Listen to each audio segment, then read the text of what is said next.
Ciao a tutti e ben ritrovati dal vostro Dottor Palloz. Oggi primo episodio di Dottor Palloz fa cose. Vedremo insieme la saponificazione, ovvero il processo in cui una sostanza oleosa, grassa, ovvero l'olio, reagendo con una sostanza con una base forte che è l'NaOH o idrossido di sodio o soda caustica, daranno origine alla nostra bella reazione di saponificazione. Bando alle ciance e vi mostro tutti gli ingredienti. Andiamo!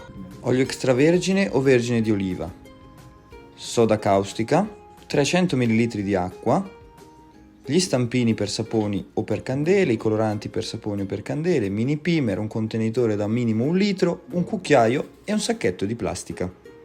L'ingrediente principale è il nostro olio di oliva. Io uso un olio extravergine di oliva, va benissimo anche un olio vergine. Ne peseremo 1 chilo. Andiamo al peso con la nostra bilancia, tariamo il contenitore e pesiamo 1 chilo di olio.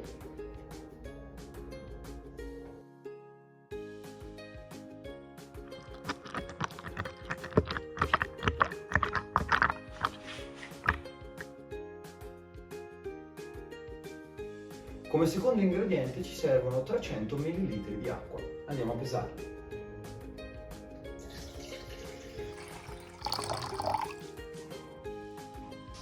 Il terzo ingrediente molto importante per la reazione di saponificazione è la soda caustica. Potete trovarla su Amazon o sui rivenditori autorizzati, vi lascio il link in descrizione. Per maneggiare la soda caustica, che è un agente chimico, è molto importante attuare delle precauzioni. La prima è il camice, che come potete vedere l'ho utilizzato molte volte per fare i saponi. La seconda, se ce li avete, gli occhialini di protezione da lavoro. E la terza, molto importante, sono i guanti. Pesiamo 128 grammi di soda caustica. Io vi consiglio di non stare sopra e inalare i fumi, perché anche i fumi sono orticanti, vi pizzicheranno le narici.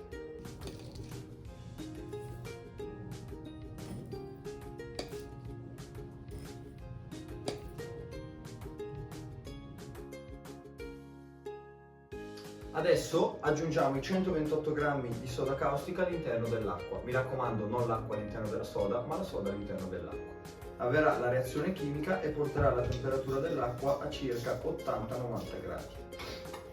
Anche qui è consigliato l'uso di occhiali e di non inalare i fumi che usciranno. La reazione dura pochi secondi, quindi non allarmatevi. Mescoliamo. Adesso aggiungiamo la nostra miscela di soda caustica e acqua all'interno dell'olio.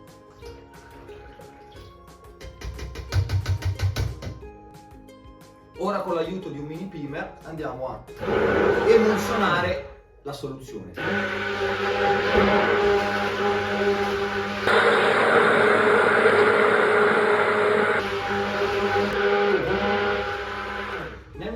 Mi piace molto fare i saponi colorati e quindi utilizzo anche dei coloranti apposta per saponi, vi lascio il link in descrizione. In questo caso voglio fare una saponetta verde, perché il colore dell'olio, che è molto giallo, reagendo con il colore azzurro del colorante, mi darà un verde bello acceso.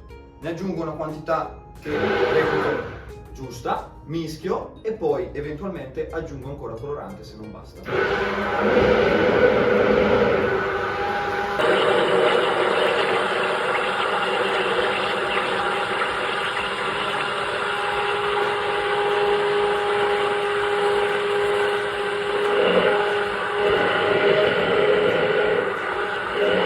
Dopo circa 3-5 minuti di emulsione, la consistenza dell'olio inizia ad essere più budinosa rispetto alla solita consistenza liquida dell'olio.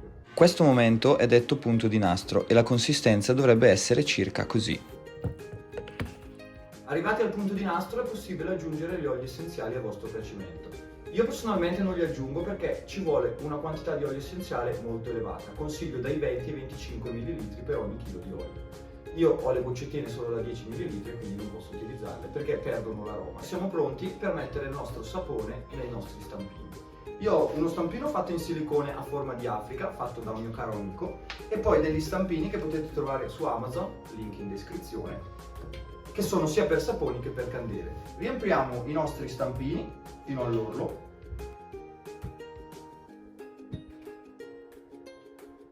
E per togliere tutte le bolle d'aria li sbattiamo un po' sul tavolo in modo delicato.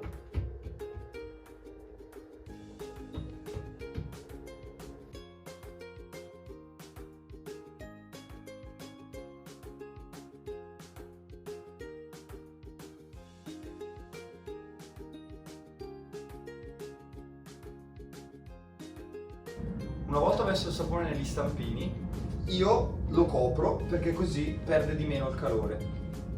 Allora, lo metto in una scatola di cartone.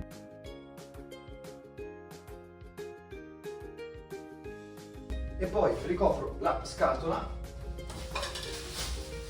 con un sacchetto di plastica.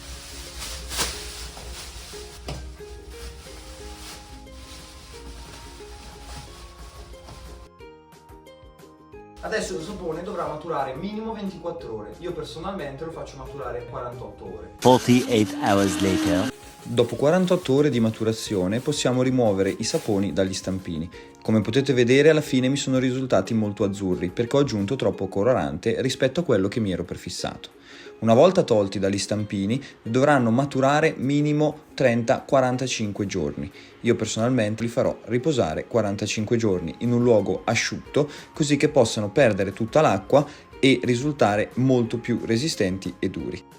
Eccoci qua alla fine del video, spero che il video vi sia piaciuto. Fatemi sapere tutte le domande e quesiti che avete qui sotto nei commenti. Mi raccomando, non fatevi scivolare il like, anzi mettetelo. E spero che il primo episodio di Dottor Palloz fa cose vi sia piaciuto. Un bacione, al prossimo video.